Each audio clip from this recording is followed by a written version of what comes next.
Good morning, good morning, good morning. How's everyone doing this fine morning?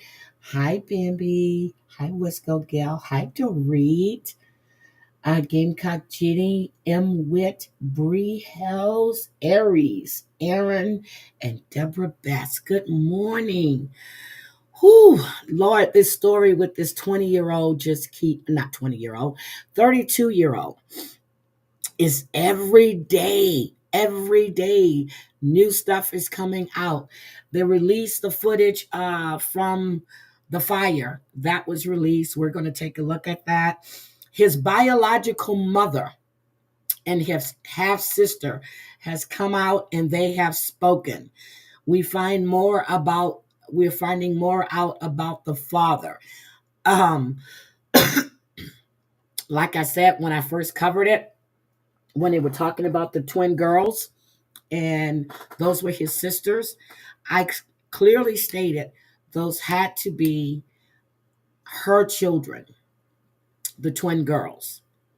I clearly stated it was either her children or her children with the bio dad. And it was a Cinderella situation as far as I was concerned. But it's a lot. It's a lot. And then yesterday, I had Crazy Cat Mama on. We did a members only. So if you guys missed that, you can go take a look at that. But basically, she cleared a lot of stuff up, and she took accountability for a lot of stuff. And I really want to say thank her. I really want to thank her for that because I got tired of it was a few times coming in my chat. And when she hit me up about the clip she received, I sent her the full video so she can see exactly what I said, the context in which I said it, and not just when I was ranting. I wanted her to see the whole thing. So that prompted us to have a discussion yesterday. And just like I told her yesterday, I stand by what I said. It's going to take a lot for that trust to ever come back. But I wish her the best, and I really do. I want her to do what she needs for her mental and her physical to get better. So, with that being said, um, last night we had Debbie and Lexi on. We discussed 90 Day. And even though a lot of people don't watch that show really anymore, it's just fun to watch it and to laugh and to see where all of this stuff is going. But I have watched The Real Housewives of Atlanta. Uh, they started with a bang. I am really enjoying Denise Richards and her Wild Things. That is really interesting to me. So Debbie and I will not be live tonight. So what's today? Tuesday. We're not going to be live Wednesday. Debbie's going to be traveling. She's going to be tired. She's going to be going back home. So we'll do it Saturday. But Thursday, I have an interview set up with Lindsay, and we're going to talk all things 90 days. Uh, she's into it with Jasmine. Well, Jasmine is into it with her. Scott is into it with Lindsay, calling himself taken up for Jasmine. And then, so we're just going to have a conversation. She's been hanging out with Gino. She feels bad for Gino with his situation with Jasmine, but they're only friends. So, I think I've covered everything. I think I've covered everything. So let's take a look at what's Hi Party Rock. Hi Snuggle Bunny. It's Snuggle, isn't it? It's surprising. It's like refreshing. Not a whole lot of drama.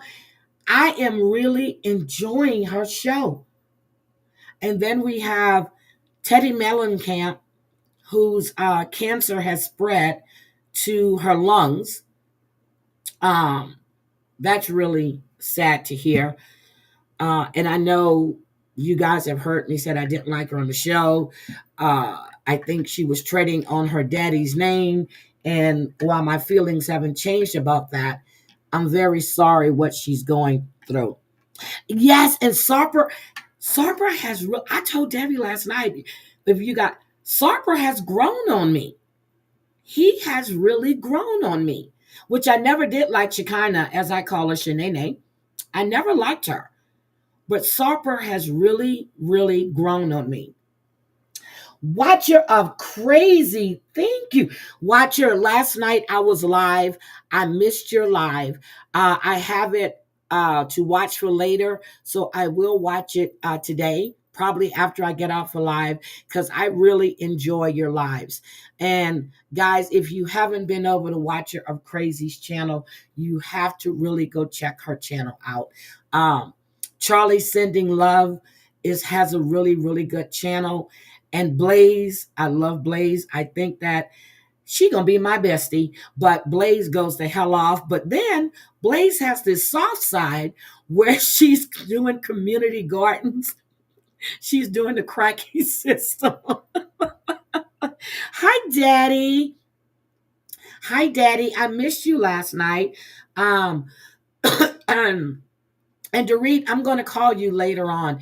But Daddy, I didn't see you in the members only live, and I know uh, you don't know how to get in there. But anyway, Crazy Cat Mama came up last night. She called. She wanted to go live. She wanted to make things right. She wanted to do a public apology and to take accountability for her actions. So she did that. Yeah, I like Blaze. She is 100% real. And thank you for my flowers. Where's Habanero? She came in and gave me flowers yesterday.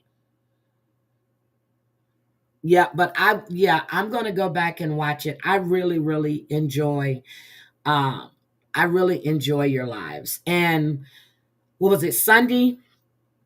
I was in Grumpy Italians live, and I'm out for Grumpy. And I was shocked about a lot of the things that hi Sarah motherfucking Z. I was shocked. I didn't hear a lot of that stuff that had been said before about Angel's family from these other people. Thank you so much, Bella Marie. Thank you. And it's nice to see you too. I saw you in Jen's. It's really nice to see you. Um, and I was just shocked. Now I understand. And Angel, I know you watch my live. You told me you watch me in the morning, and I know you might have the baby with you, but I understand that when Angel went live, I didn't watch it. To be honest, I don't want to see JT up on panel. I understood she went live, and for some reason, allegedly, I was called out because I um, felt sorry for Josie. Um, I don't know how that would be a problem because I wouldn't want anybody to feel like that. I wouldn't want anybody to cry, except for Jules. But I don't know where there's a problem at because I said myself, I did not like him. And I wouldn't be there if he's there. I don't want to hear anybody insulting women or children. I just don't want to do it. I just don't want to do it. That's not me. I don't want to do it. So, you calling me out for what reason? I never said I didn't like you. Never said I didn't like Marla. I just don't want to be there if he's going to be on panel. And that is my choice. Never said I wasn't supporting your channel or whatever, but I don't want to be there if he's there. Good morning, my habanero. I was asking for my flowers, girl. Thank you. So I stated my opinion. I stated how I felt, and I stand by what I said. So if you think, uh, I know, Daddy, I know, I know, I know. Hi, Jenny O. So I have my own opinion. We're not always going to agree on things. We are different people. As I said, I looked for myself. Good morning, Just Beetle. And I prefer not to have anything to do with that person. I don't care if he's on panel. I just don't want to be in the same room where he's at. And that's how I feel about it. Thank you, Mr. Jimenez. Those are my feelings.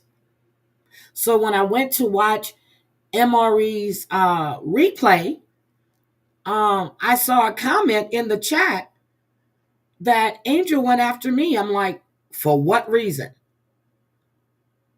So again, if you're watching, come on in. If you have something to say to me, you want to have a discussion, we can do that.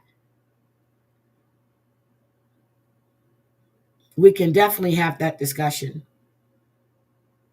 But I just choose not to be in a chat where Jim is on panel, and that is my decision. Okay, so got that off my chest. So let's and to be honest, I didn't go listen because I just can't. I don't want to hear none of it. I just don't want to hear any of it. None of it. And that is my choice. That is my choice.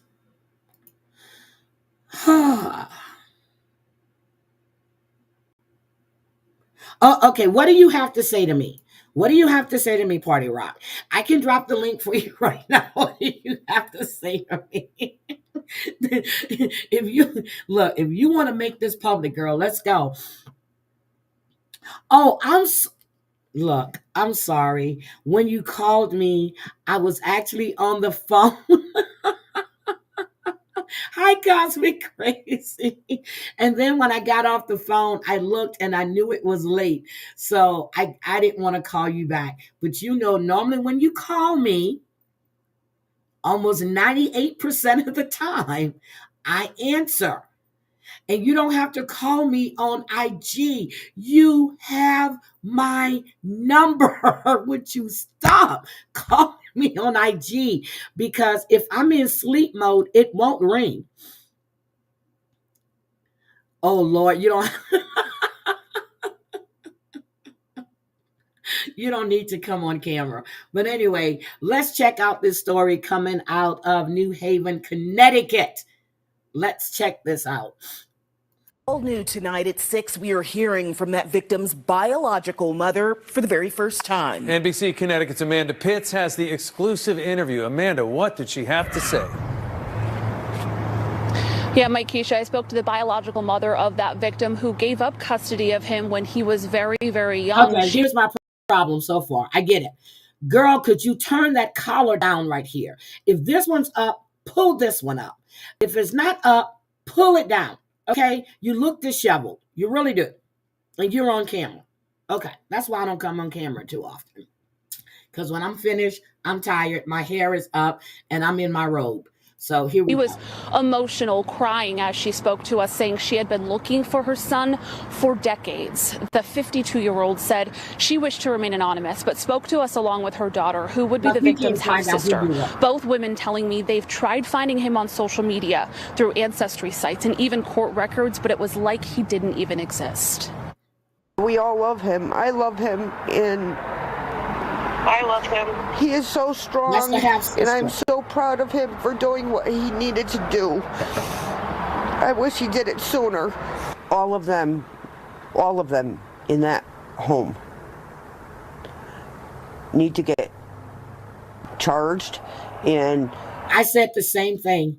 Everybody that was in that home, those twin girls, the dad is now deceased, but they all need to be charged because this man was a captive. He was a prisoner locked in his room.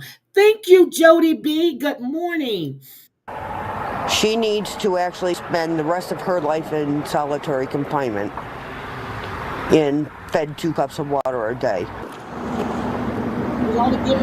Now, she claims both Kimberly Sullivan and her late husband, the mother's ex, wouldn't let anyone. Yeah, she gave him up to his father because she believed he would be in better hands. She was going through a lot of stuff, and she gave custody to his dad. Now, we don't know what she was going through. We don't know if she was addicted. She has on a bonnet like my baby goat. So we don't know if she was addicted.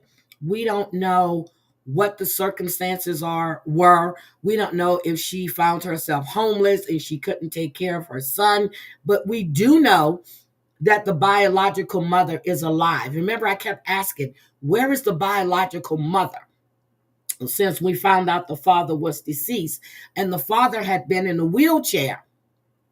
So now we know he has a biological mother, he has a half sister, and he has twin sisters, whether they're the stepmoms or the stepmoms and the dad. He has family. Oops, sorry. I almost blocked somebody. Hold on. Let me get.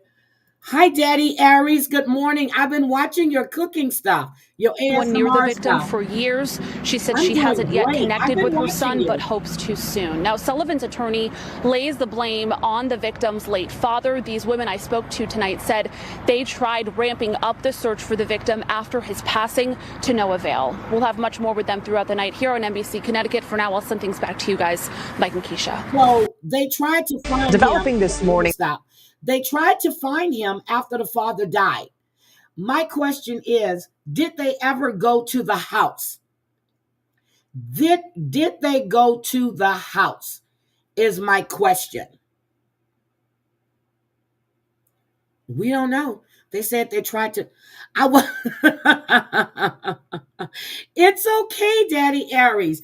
I see you've gone in a whole new direction. You're cooking. You're doing ASMR. I check you out. When I see you live, I'll go in, and sometimes I'll do a replay, but I check you out. I see you. But let's look at the fire. Let's take a look. Thanks so much for tuning into Connection News at 7:30. I'm Amber Diaz. Tonight we have two exclusive interviews in the case of the man allegedly held captive in Waterbury. The first is with the heroic first responders and the video of the dramatic rescue. That footage shows the moment firefighters pulled a man to safety after he says he was held captive by his stepmother for 20 years. Who else is in the house? Who else is in here? My stepson is in here. Everybody's out? Yes. First responders say the man was severely malnourished. And Exactly, Wendy. They said they ramped up the search after the father died. That's what they said. They ramped up the search. So he's been in this home this whole time. Did anybody actually go to the home? But then again, we heard the principal. We heard the kids that he grew up with. There are so many interviews. Good morning, Mari, where if people go to the house, she won't answer the door. And if you know a child is in peril, she's not answering the door. You kick that bitch in and you go see what's going on, because there's no way you could say CPS had no findings. There was no way there were no findings in this case if he's only at 68 pounds now, 5'9", 32 years old. What do you mean no findings? Shit is crazy. This has taken off. set a fire in the home as a desperate attempt to escape. Tonight, those first responders are speaking out about that night. NBC Connecticut's Melissa Cooney has been covering the story from the very beginning and has the exclusive interview. We know the victim told police that he set fire to his own home here to be freed from captivity. We are the first news station the Waterbury Police Department spoke with about this rescue that changed the course of this person's life. Your channel was demonetized? You can get it. You can get monetization back. Okay. Okay. Also to know that when the there's an interview with the fire chief that was there. Hi, Queen of O'Hara.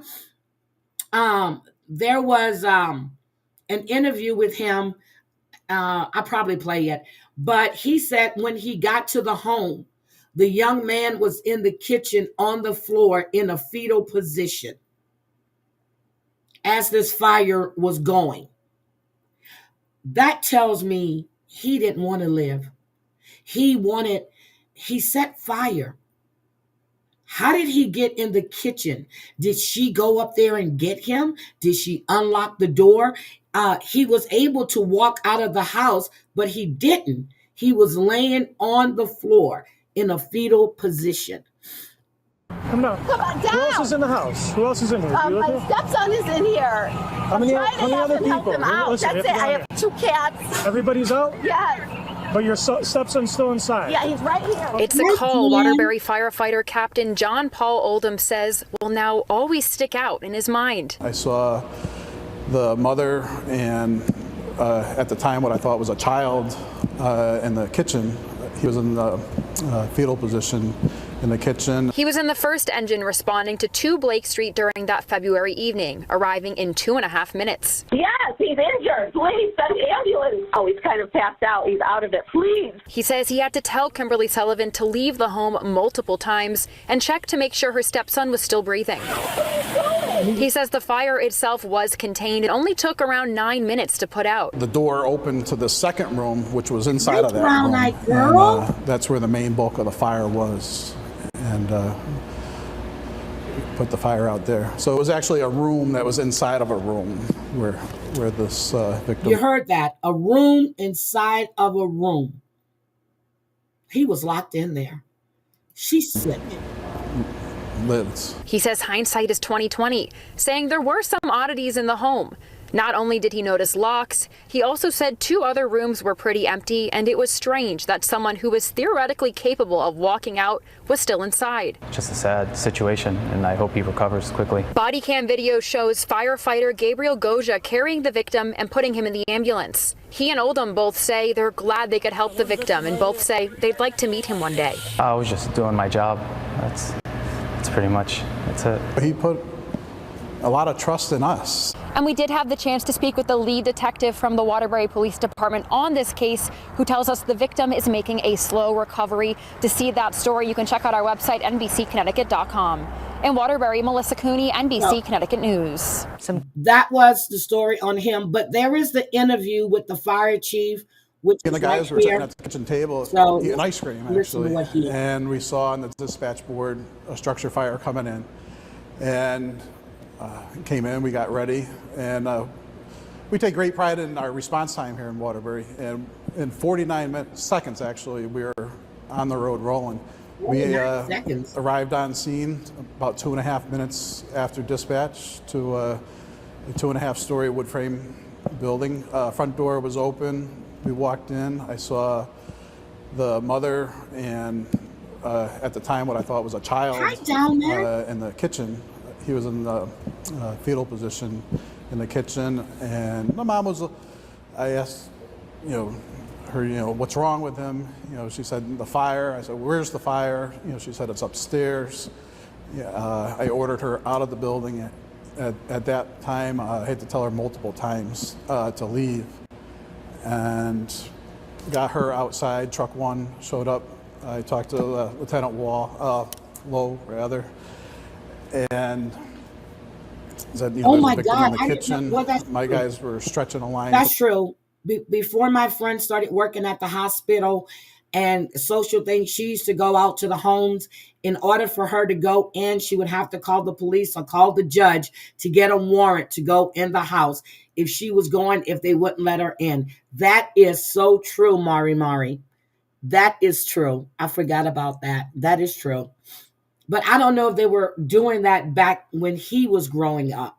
But that is true. She couldn't go in the home, or if she felt unsafe, she would call the cops. But if she really needed to get in the home, she would call a judge to get an immediate search warrant to go in the home. Hi, my savage, my baby. How are you, sweetie? To the second floor. I joined Ooh, my guys at the Savage. Are you following what's going on with Karen Reed and the fact that this Pamela woman checked at 2:47 in the morning to see how long would it take to die in the cold? Girl, you've been covering Karen Reed. I don't know if you know all of this stuff is going on, but this case is really, really good. The second floor, masked up, and we made an offensive attack to the fire. So before we talk about the victim, let's talk about the fire. I believe it started in his room. Tell me a little bit about the fire, what you saw, the condition. Just sort of take me through your maybe first impression. Right. So my nozzle man stretched his line to the top of the stairs.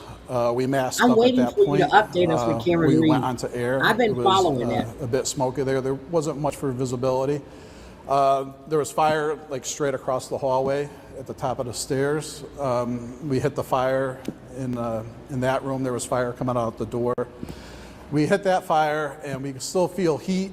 And at this point, there's no visibility. I called to open up the building to vent out, the heat and smoke. And it still got hotter and hotter. And at that point, the door opened to the second room, which was inside of that room. And that's where the main bulk of the fire was. And put the fire out there. So it was actually a room that was inside of a room where this victim lived. Interesting. And I believe the affidavit says 9 feet by 8 feet or something to that effect. Right. Yeah. I think it was about 6 by 8, I want to say. Yeah. Savage, you're getting flowers. That bottom floor, crawled up in a ball. Yeah. Feel free to just tell me maybe what your reaction was. I know you said you thought he was a child. Just sort of take me through your thought process while this rescue was happening and this fire was going down. Right. Well, things happen very fast. I said we were on scene within 2.5 minutes. So a lot's going through your head. You're looking at your MDT. You're getting notes. You're looking at where your nearest hydrant is. I radioed to Engine 8 to hit the hydrant on Highland Avenue. Okay. We came in. I found the victim. Deborah, I'm with you. She set up. That's the way I've come to see this. She has completely been set up. I don't think she did that to that man at all. At all. I think he was jumped when he got in that house. Radioed out, for EMS that we have. Or before he got in the house. Victim. Hi, Claudia. Things happen pretty fast. It was more of a room and content fire. So I dropped the link so you guys can watch this, so you can listen to the rest of his interview. He's just talking about how it looked inside of the home when he got there. My question still remains, how in the hell did she unlock these doors? Did she bring him downstairs? Because he was capable of walking. And I do believe when the fire started, she went up there and got him, and he went down to the kitchen and laid on that floor in a fetal position. He didn't want to walk out that house. He did not want to walk out that house. He wanted them to see what he's been going through. Your banana isn't green. Girl, stop. So we were talking about Emily Pike. And she's the indigenous young lady that ran away from the home. Okay. She ran away from a home. She has a history of running away. And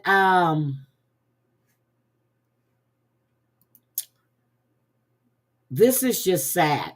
There was a body found not too far from where Emily was found. So it's a man. Hi, Keeping It Real. Hi, my sister. I was going to call you yesterday, but I was so tired. So, so I will call you and let you know what's going on. You heard that his phone never made it inside the house. That made me wonder, whose phone, baby? Oh, the cop. Yes.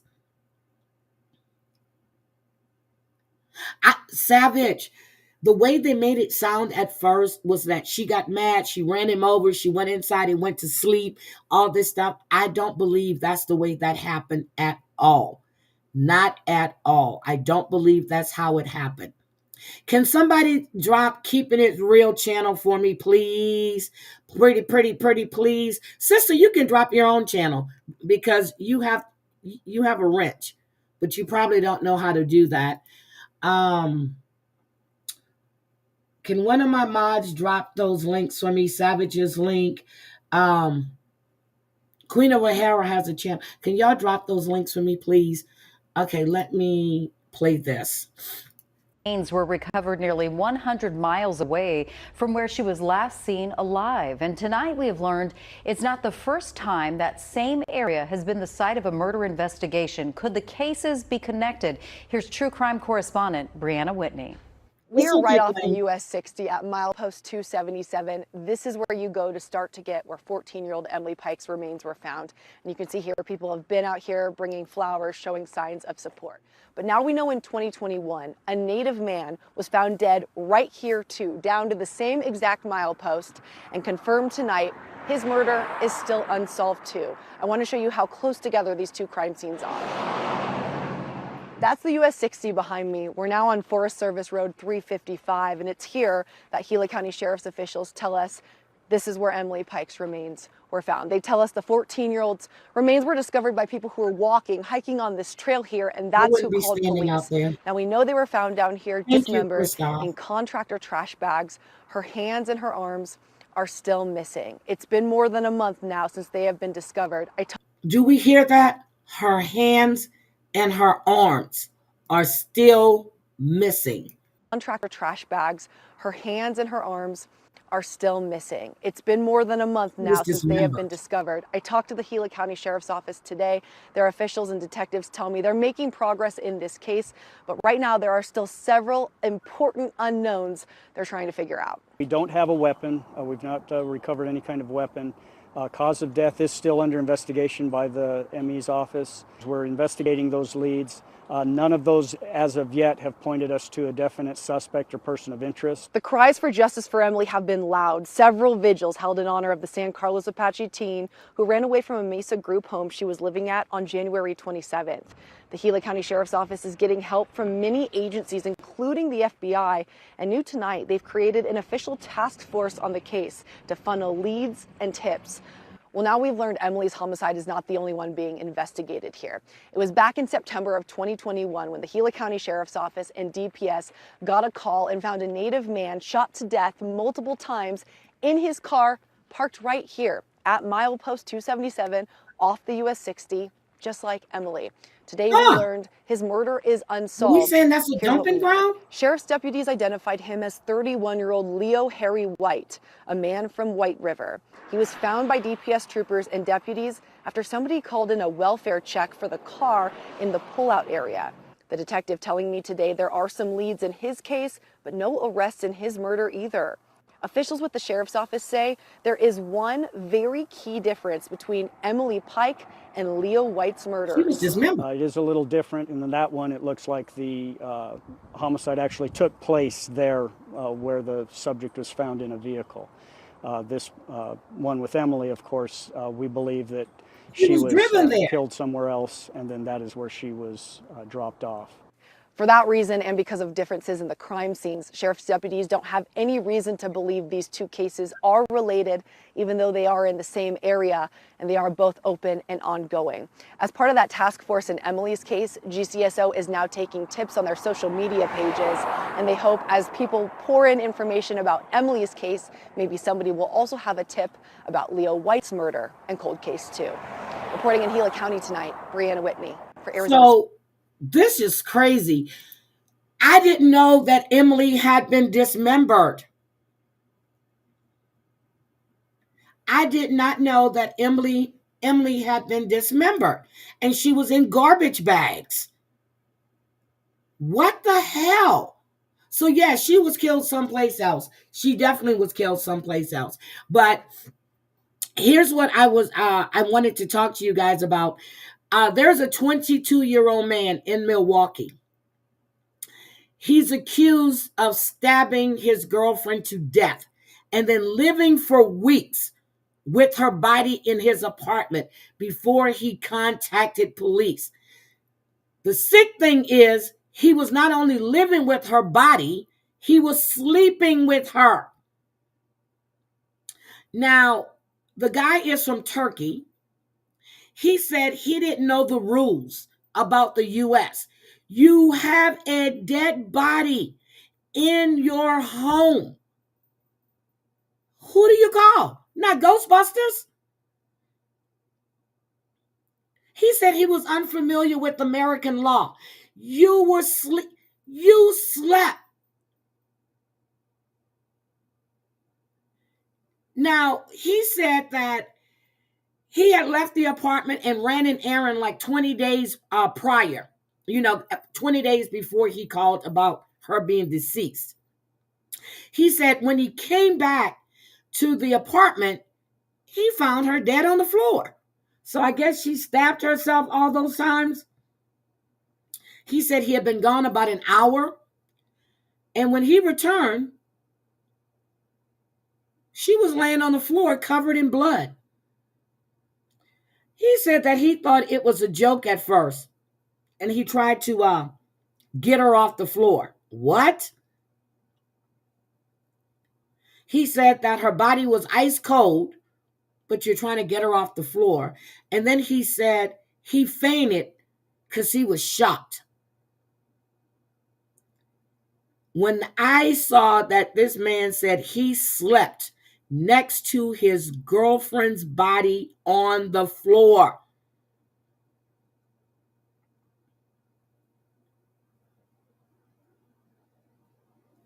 He was so distraught that the next day he shot himself in the head with a nail gun, trying to kill himself. The nail is still in his head. This shit is crazy. Well, I'm sorry. The nail was removed from his head. They had to do surgery. Do we believe this woman stabbed herself? I'm not laughing all these times.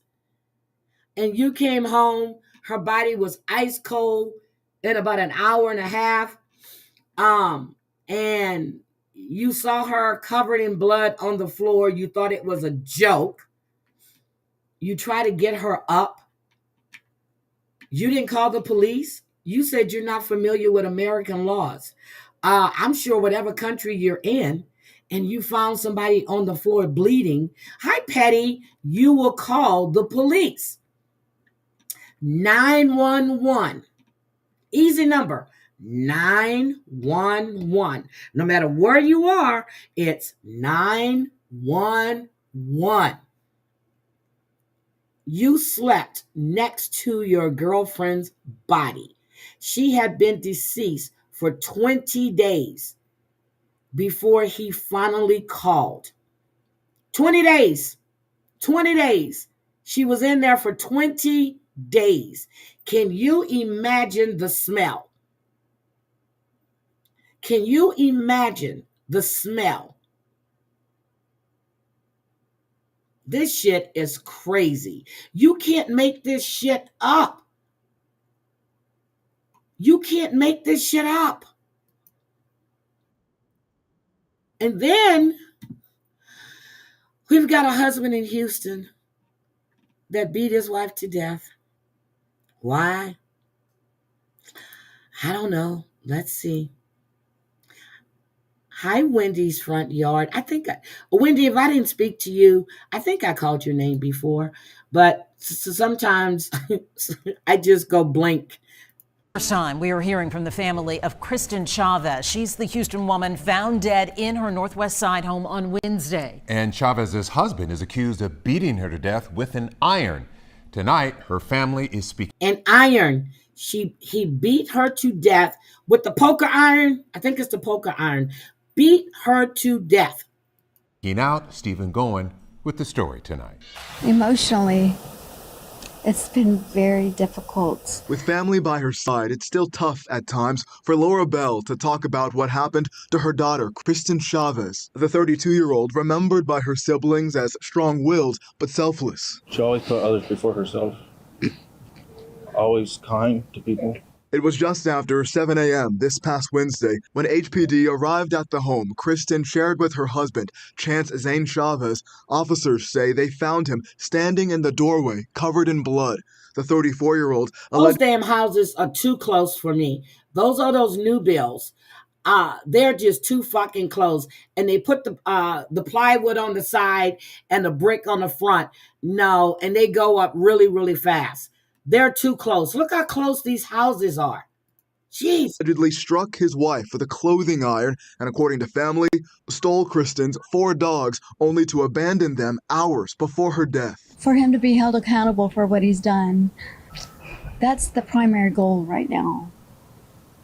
Besides finding Peaches. Peaches is Kristen's 10-year-old dachshund that's still missing. Thanks to friends and strangers on social media, Kristen's 3 other dogs were already found on the Katy Freeway and taken to nearby shelters, then reunited with family. We're so thankful. We're so thankful for the support that we received from people we don't even know. I mean, finding the dogs, that was like a miracle. As she continues to search for that beloved pet, this mother says she hopes her daughter's death can serve as a warning to others. So they can recognize healthy and unhealthy. Tonight, this family has also started an online petition demanding a higher bond for Kristen's accused killer. As of now, he's being held on $250,000. $250,000. Let's see. He makes bond. He runs to Mexico. They will never get him back. He needs $250 million. That's the bond for everybody that commits these kind of crimes. I'm going with $250 million. Look at him. There is no remorse, no nothing. No nothing. No remorse. In Houston, Stephen Gowen, KHOU 11 News. And they still don't know why he did that to his wife. We have no idea. But I want to get to this young woman who's developing this morning. The family of a missing college student is... Her family is now asking for the authorities, so the courts, that they declare her dead. She's been missing for 2 weeks. I said that guy, he looks like Yorn, whatever his name is, that killed Natalie Hollowell, and then he killed someone else after Natalie. And his dad, Yorn Sleuth, whatever his name is, his daddy died, but he was always paying to get him out of all of this trouble. Daddy's deceased now. Daddy's money isn't helping you. Reportedly asking authorities to declare her dead. That's according to media in the Dominican Republic. 20-year-old Sudiksha Kanaki disappeared nearly 2 weeks ago while on a spring break trip to the Dominican Republic with a group of friends.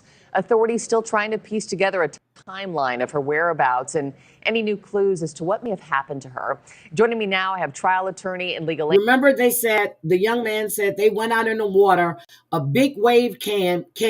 He got them out the water. They were still in shallow water. When he turned around, she was gone. He thought maybe she took her stuff and left. That story sounds so... Vandersloot, thank you. Hi, Venus. Yorn Vandersloot. Thank you, Venus. That story sounds so unplausible, it's not even funny. You're telling us she nearly drowned, but you turn around and she was gone. You sat on a chair and you fell asleep at the beach. This is crazy. Analyst Misty Maris. Misty, it's always good to have you. Not a whole lot of clarity in this case. It's been this slow drip of just incremental updates. What are you making of these reports that Kanaki's parents want her declared dead? Yeah, it seems that her parents are now at the point where they want some closure. And even though a body has not been found, which would obviously give some clarity, it's the most critical piece of evidence in any case, right? I can tell you the means and the manner and the timing of a death. And even though that has not happened yet, nobody has been found. It sounds as though her parents want to move on, perhaps get some closure, and are accepting, according to the reporting, the story of the last person to see her alive, who is currently in the Dominican Republic with his passport seized. So at this point, it seems that that call, which previously, just a day ago, the parents were saying, don't think this is just a drowning. There could be something more to this case, but perhaps they're keen to more evidence that has not been made publicly available that's led them to the conclusion that this is something they need to put behind them and move on from a horrible tragedy. And would declaring her dead change the game in any other way? Like, would that afford the family new legal avenues or new investigative routes that they don't currently have? Well, the family could still potentially pursue something in the civil sphere with respect to the failure of the hotel to have security measures that are sufficient to protect people against going into the ocean late at night, something to that effect. Excuse me. How is that the hotel's fault that people are going into the ocean late at night? If you go to any resort, it'll tell you after night, I forgot how it's worded, not recommended. It says enter at your own risk is what it says. What are the measures? Should they station people on the beach? What other measures should they take? You know, the pool closes at a certain time in a lot of hotels. Pool closed. You can't get in. Doors are locked. You can't get out there. What are they supposed to do when people want to go into the ocean at a beach resort in the Dominican Republic? There were no cameras. You know, we have a big divide from where she's last seen on camera as when she's down at the beach. That's the area where we don't really know what happened because there is no video footage. Those avenues exist regardless. But really, what would happen in that particular case, if it were to be declared, she's declared dead, and there's a drowning, the student who's currently being held would have another avenue, currently seeking to be released in a habeas corpus petition to say that, okay, if this is declared to be a drowning, then he should be able to come back to the United States. So there's a couple of different legal wranglings that can happen once that is formally declared deceased. Yeah, I know that habeas corpus hearing is scheduled for today. Yes, it is. For this man who's the last to be seen with her. Again, to your point, he's not been named a suspect, but his attorneys have come forward and said, you know, he's not been allowed to leave the hotel.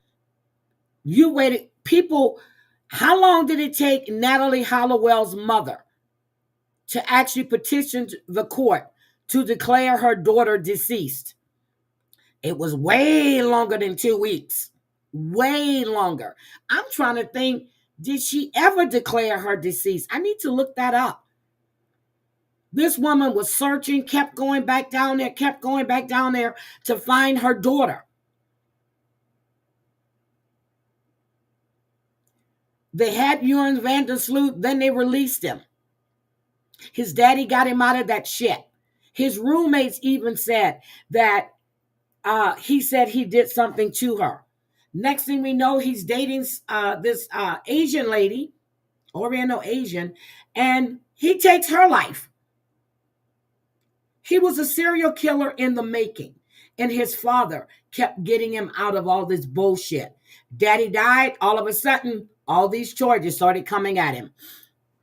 Well, he's under constant police supervision, so technically he's not free. Is that normal, Misty? So in the Dominican Republic, there's actually a 48-hour window for investigators to bring charges under the law. But similar to the laws we have in the United States, someone cannot be unlawfully detained. And detained has a specific legal meaning. And that legal meaning is, even if you're not technically under arrest, if a reasonable person would believe that they can't leave, then that qualifies as being detained. So in this particular case, his passport has been seized. He's being held at the hotel. Yeah, he can't leave the country. Therefore, his lawyers are making the argument that technically he is being detained, and therefore it's either they bring... He is being detained. They took his passport. They have a guard at the hotel, a police guard at the hotel. He cannot leave. He is being detained. He's just not being detained in a jail cell. He cannot leave.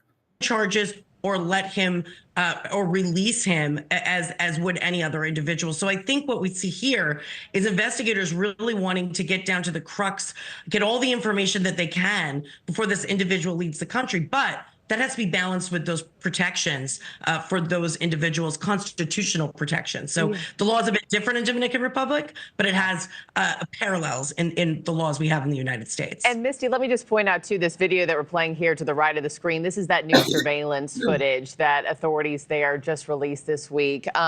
It shows Kanaki at a bar. Some people are debating if she's going over to this, pillar, if she's vomiting, if she's just bending over to pick something up. We don't really know yet. But then she goes off and hugs a friend. She's jumping up and down. She seems jovial. Does this new piece of footage help authorities at all in any new directions?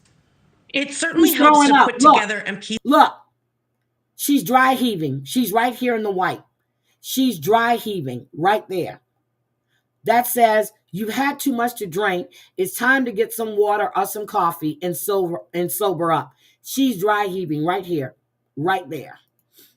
Piece together that timeline, and there is one aspect here that is, of course, going to make it difficult to assess exactly what happened when she goes down to the beach, and that's that the footage ends at some point. Thanks for watching, everybody. Go take somebody down to the beach like that. You can clearly see this woman is inebriated. You can clearly see she doesn't need to be near any goddamn water. I think he was trying to take advantage of her. I think they got into some kind of argument and shit happened. But he said that they nearly drowned. Whole story doesn't make sense to me. None of it makes sense to me. None of it. So again, whoo, Lord, be careful when you send your kids on these spring break things. Break the silence. Be very, very careful when you do this. But then we have a breaking story coming out of Antarctica, of all places. Antarctica. Not a place that I want to go visit. But we have a breaking story coming out of Antarctica. Tonight, a South African research team based in Antarctica, almost completely cut off from the world, now allegedly facing a threat from within. In an email obtained by the Sunday Times of South Africa, one of the 10 team members describing one colleague physically attacking another, threatening to kill them, and sexually assaulting a different colleague. According to the Sunday Times, the email says there's now an environment of fear and intimidation on the base. The crew member writing, "It is imperative that immediate action is taken to ensure the safety of all employees." South Africa's Department of Forestry, Fisheries and the Environment confirming to the outlet it has launched an investigation. NBC News has not independently verified the email. The team is living at the Sinai 4 research base, roughly 2,700 miles from the southern tip of South Africa. The crew is slated to spend 15 months on the base, conducting research that includes climate monitoring, atmospheric studies, and geological surveys, according to the program's website. Over the winter, they live mostly in isolation, with travel nearly impossible due to weather conditions. Basically, it's down to the team on the ice. They've got to sort themselves out, because once the winter starts, effectively you are completely isolated. Antarctica is the coldest place on Earth, reaching more than 120 degrees below zero, with winds that can top 115 miles per hour. The weather is not the big issue, because you dress for the weather, so you have the right clothing. So the environment isn't really what you're faced with. It's the isolation and the need to get on with the people you're wintering with. In recent years, sexual violence on the continent has come into sharper focus, with a study from the National Science Foundation finding nearly 6 in 10 women experienced harassment or assault during their time on the continent. Now fears growing for another team facing more than just the frozen hellscape at the ends of the earth. Danielle Hamamdjan, NBC News. Thanks for watching. Sorry. Stay updated about. We're not going to Antarctica. We're not going to be living with. I don't know if they do background checks on these people or not. I have no idea, but that is scary. And I told you about the story about this pastor that he committed SA against kids. He surrendered to authorities yesterday. Let's take a look at this, and then I'm going to get out of here. Here we go. I try to follow up on the stories that I talked to you guys about. Of a Texas megachurch has surrendered to authorities in Oklahoma after being charged with 5 counts of lewd or indecent acts with a child. You're looking at the mugshot of 63-year-old Robert Morris. He was the high-profile pastor of the Gateway Church in Dallas and a member of Trump's Spiritual Advisory Committee during his... Remember, I talked to you about this man, and he was part of Trump's, as you just heard, Spiritual Advisory Committee. Yeah. And that's some shit. Well, then. His first term, a lot of this came to light last year. And after that, a Trump campaign spokesperson told NBC News then candidate Trump was not aware of the allegations. One of those allegations was from 55-year-old Cindy Clemenshire, who says she was sexually assaulted in 1982. That's when it started, when she says that she was just 12. And here's some of what she shared in an interview with our Antonia Hilton. He said, hey, come in my room before you go to bed tonight. I want to talk to you. He started by touching my breast and putting his hands in my pants. He wanted me to stand and close my eyes so he could lift my shirt and pull my pants down and just look at me as a 12-year-old. Do you remember what he would say to you, what he'd tell you? Well, the very first time he told me, you can't tell anyone because it will ruin everything. And let's bring in NBC News correspondent Antonia Hilton. Antonia, what else did she tell you? Hey, Gotti, look, I have known Cindy now for about 8 months and spoken to her when all this news initially broke over the summer and then right after he was indicted. She described it as this surreal, sort of shocking experience after 4 decades of fighting for justice, of waiting for some kind of recognition to actually see that she may have her day in court. She was relieved, but also still clearly coming to terms with it. We also heard from Gateway Church. That is the mega church that Robert Morris founded, that he ran for so many years. They released a statement saying that they were grateful to the justice system, that they were praying for Cindy Clemenshire. But I should tell you that what you're not saying is there are 2 other pastors in that church that has also committed SA against children and that you took them off the board. So he's not the only one so far. We're not talking about the rest of them, are we? Gateway is disgusting. This stage, and again, I've known her for a while now, she continues to believe that that church knew a lot more about what happened to her and Morris's actions than they have said through this entire process, Gotti. And what's next for Morris in court? Well, we know we're going to see him May 9th in a courtroom in Oklahoma, and that's when we may get to hear him speak, formally respond to his charges. We know that his attorney has indicated to reporters that they plan to plead not guilty.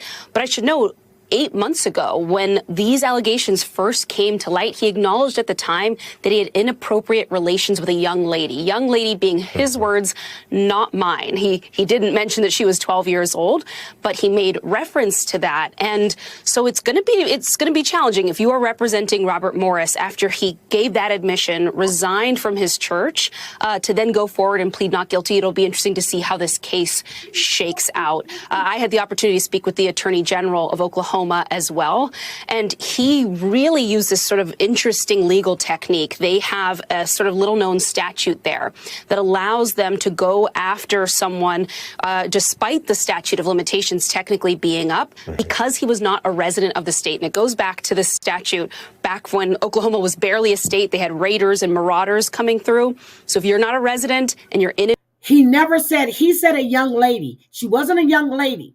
Well, she could have. She could have had a hearse, but she's a minor. And it's not just one, Queen of O'Hara, not just one. And guys, it's fucking snowing here. It is March 18th, and we're still getting snow. I just looked. It's snowing. Jesus Christ. I was going to go run some errands. Woo. In and out of the state, the clock actually never really stops running for them. And so that's how they're able to come after him in this case. And it'll be interesting to see how this all plays out, Gotti. Yeah, some creative prosecution there. Morris, meanwhile, he has been politically active, right? Like, is there any fallout from this politically? Well, fallout for him, certainly. He has lost his massive church, one of the largest, most politically influential and powerful churches. And, you know, he at one point was part of kind of an inner circle with President Donald Trump. He was on a spiritual advisory council to the president years ago. And so he's no longer in that inner circle, certainly. But this story hasn't yet really affected certainly President Trump's career or many of the other people who formerly had relationships with them. People have kind of turned on him, but his church still is very much functioning. And there are these open questions in communities surrounding the church in the Dallas area of Texas about, well, okay, he's gone and a few others are gone, but what else did the leadership know? And at what point might they be held accountable? They knew. Just like Pastor John Paul Miller has these two SA charges against him. They all knew. They intimidate these people. They make them feel it's their fault. They knew. They did this to keep them quiet. They intimidate them, threaten the families, make it seem like they were coming on to the pastor. Get the fuck out of here. These are minor children. That's where this story in many places is going to continue, Gotti. NBC's Antonia Hilton, thank you so much for your reporting. So again, they knew. They knew the whole time. They do this and they cover up. Just like Pastor John Paul Miller's church, even when he went to Kansas, one of the pastors that was at his church, he was convicted for SA-ing a minor, and now he's in jail. The church down there in Myrtle Beach, there are predators in that church. They know. They know. They all know. I feel no sympathy or empathy for this man. It's these children. It's the children that suffer. These men are sick. Good morning, Pam. It is very, very sick. And then we have, there was a bunch of storms that went across, and they're saying that, they're actually saying that 40 people so far have been killed with all the tornadoes and everything going through. Again, it's sickening. But they had his indictment. They talked about it, last week sometime, and how he was going to turn himself in. I would have went, dragged him out, made him do the perp walk, okay? So let me just show you her story in case you don't remember. I shared this and I still had it as a marker. I shared her story, and this was a while back. This is what she's saying happened to her. This is what she's saying. I had to go find it because I marked it. Good morning, Harlow. I marked her story. Assault last month led to the resignation of Southlake pastor Robert Morris, the founder of Gateway Church, one of the largest megachurches in the country. Andrea Lucia sat down with the woman whose story led to his resignation and the writer who helped her share it. Why now? I felt like my story should be shared. Earlier this year, a mutual friend urged Cindy Clemenshire to reach out to the editor of the Wartburg Watch, Dee Parsons, to share her account of being sexually assaulted for years, starting at the age of 12. I called her, and we had about a 2.5 hour conversation. Within 4 minutes, I knew she was telling me the truth. She stopped me mid-sentence. And I said, stop for a minute. I just want you to know that I totally believe your story. And I said, and I'm close to tears right now. I see this a lot. The next morning, the Christian Post reached out to me. I mean, they just quoted me word for word. I realized the impact that had on people, because unless you hear the details, it's easy to think it's not that bad. Megachurch founder and pastor Robert Morris has admitted to moral failings. Robert Morris, now no longer the pastor of Gateway Church in Southlake. Letters or emails, texts, whatever I got at my blog were very upsetting. There are people within the church saying why he shouldn't resign and how dare I do that to the pastor. At the same time, there were other letters coming. You know, I am sorry that this happened at our church. So many other victims thanking me, like a 90-year-old lady. Happened to her when she was 14, had 20 different counselors, and she thanked me for being her voice. I mean, that is life-changing to read that my story made a difference in her life after all those years.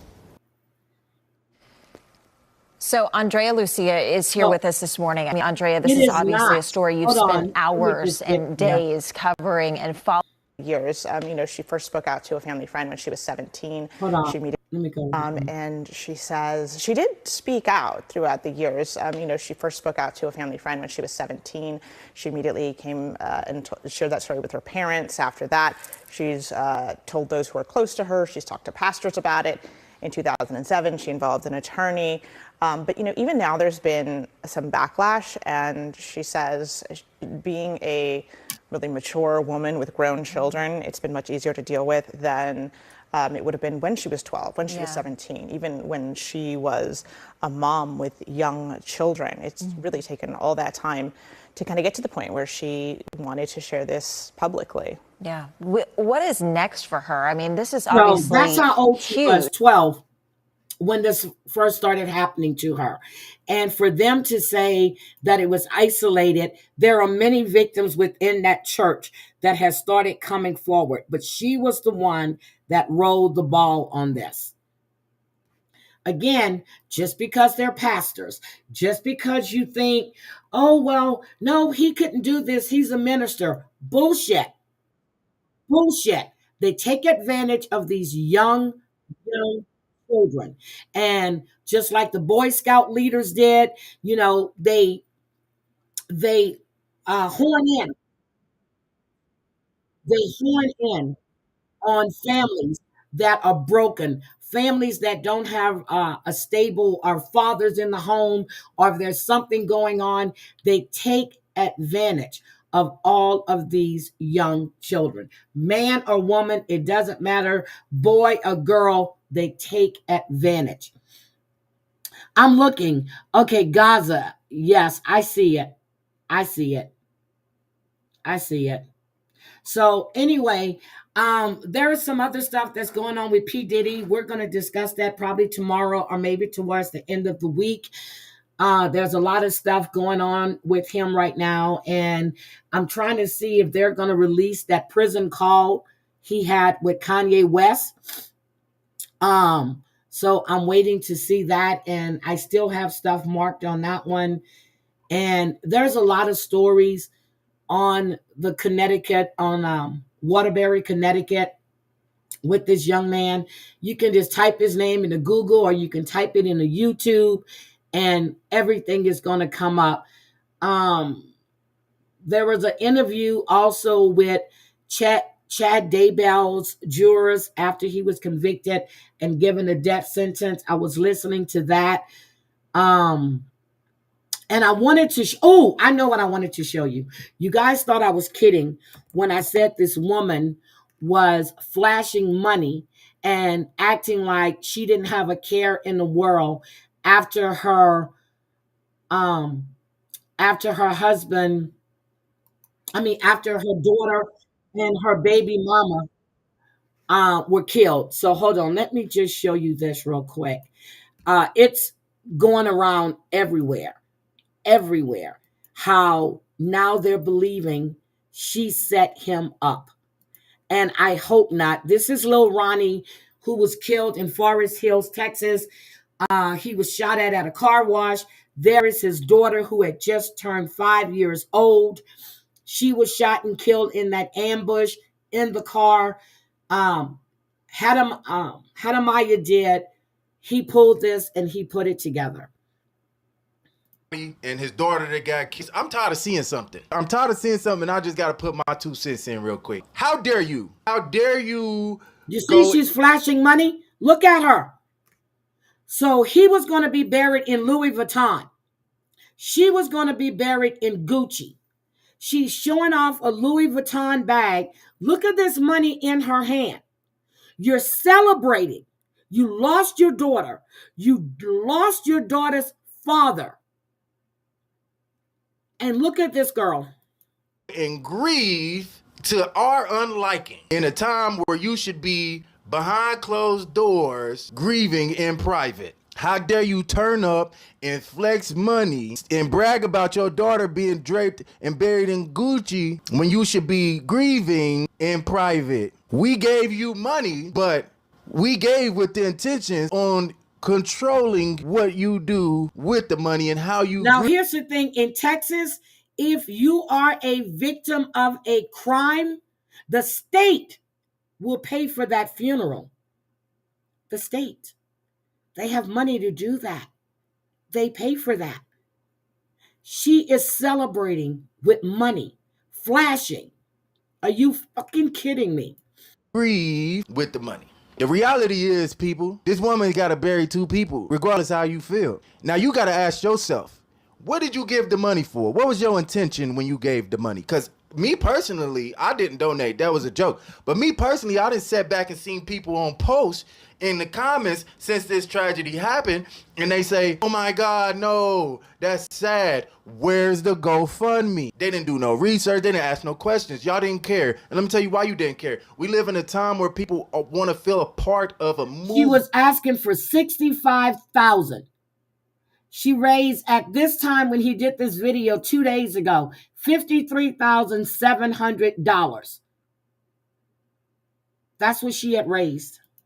A community and feel like they put their hands into something that they felt they were empathetic about. So y'all went and y'all got sent the link and y'all went and donated to this cause. And what was the cause? Let's take a look at it. She didn't say with any specificity that she was just spending this money on 2 caskets in the funeral proceedings. This was just for general help in the situation. Let's look. She said, active gun violence took the lives of a devoted father and his precious 5-year-old daughter, leaving a mother and family devastated beyond words.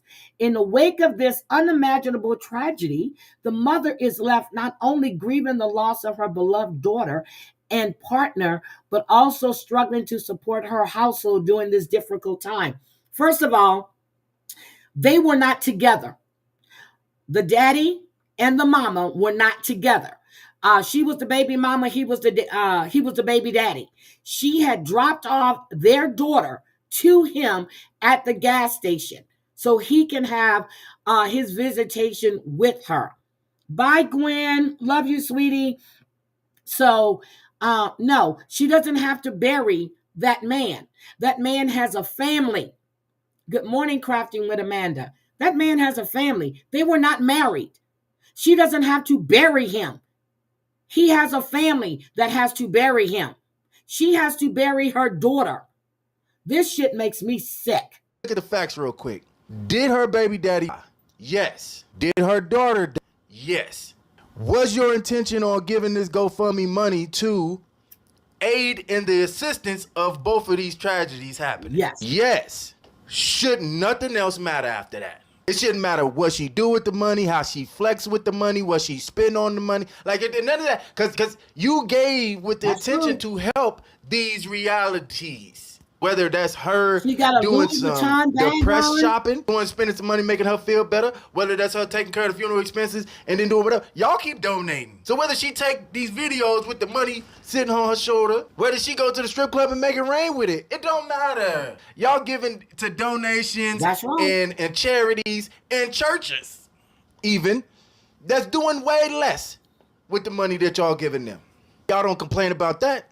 Y'all want to control how she grieves. I'm going to speak, me personally, my grandma raised me. My grandma passed away some years ago. I didn't cry when I got the phone call. I didn't cry the next day. I didn't cry at the memorial service. I didn't go to the funeral because I don't do funerals. But it was probably about 6 months later. I was cleaning up my living room, wasn't even thinking about my grandma. My music was playing. It was a Sunday. I had the windows open and letting the breeze.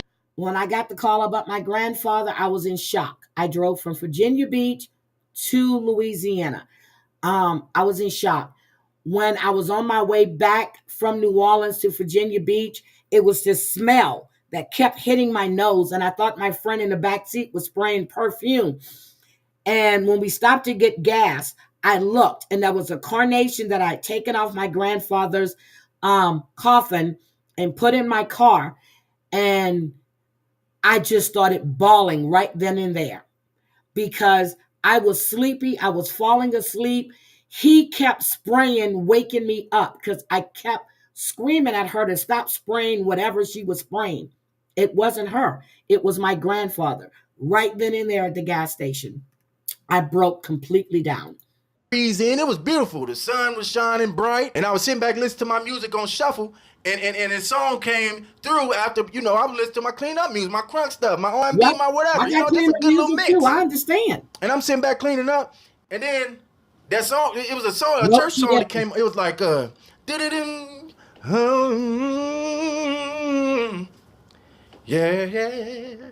He looks like his grandmother. Oh, sweet Jesus. Oh, yeah. Y'all know what's the name of that? Oh, I come through the fire. Broke down. I got to that part. I'm talking about broke. I tried to run to go shut it off because I knew it was something stirring up inside of me, and I knew I was finna break down. Yep. I didn't want to feel it. I had been running from that feeling. I didn't want to face it, so I blocked that out. I blocked it out, y'all. Conversations with videos, with laughing. I was at her memorial service cracking jokes, laughing. I'm holding the camera, recording, camera shaking because I'm cracking up. She could very well be distracting herself. Social media could be helping her do that. Getting on live, talking back and forth with y'all, that could be helping her do that. Y'all say go grieve in private. Don't be on social media. She could be, but why are you flashing money? She threw a block party for her. Anyway, I'm done. Everybody grieves the way they want to grieve. That is so true. I agree with that. This just seems downright sickening to me. They said the same thing about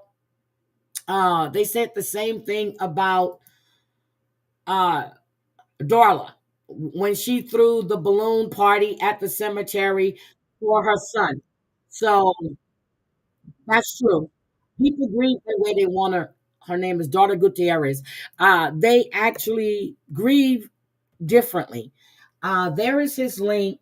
If you want to go see the full thing, you can go watch it. But I think the way she's behaving is disgusting. I can understand you want to take it, but to flash the money is sick. It is really, really sick. So anyway, guys, it is snowing here. I have a few more things to do in cleaning house. I got to turn on all of my stuff tomorrow. But you guys have a great, great day. I think it's going to be a Netflix day for me. Yes, Venus, thank you for coming in. I really appreciate it. And before I get out of here, let me thank you guys for the super chats. I like to try to do this before I leave. I want to thank Watch You Crazy for her super chat. I want to thank Bella Marie for her super chat, and Jody B. I want to thank you for your super chat. I really, really appreciate you guys. And it's not classic. Yep, it's not. everybody, but you lost your daughter just turned 5 years. Hi, Sunway. Oh, Sunway, we talked about that. And we're going to talk about it when she gets back. More than likely, yes. We're going to cover that. But we definitely won't be live tomorrow. At least Debbie and I won't be live tomorrow evening. She's flying back home and she'll be a little tired. So, but Debbie and I will be back on Saturday. I will be going live Thursday and probably tomorrow morning too. I'll do a morning live or a mid-afternoon live. Oh, thank you, Christoph. But thank you guys for being here. I really, really appreciate it. And everybody have a great day. If you didn't get the members only that I did with Crazy Cat Mama, it's up for you guys to watch. I will not be taking it down. So have a great day. Oh, hopefully Savage is going to go live soon. We need to laugh. But I appreciate it. And Jen and Amber were live yesterday. I caught some of it, but I need to go back and watch all of it to see what's going on. But from my understanding, Amber is going to be going after the bee. I'm like, Jesus, I don't know what you did there, bee. I don't know what you did, but it's coming. Bye, guys.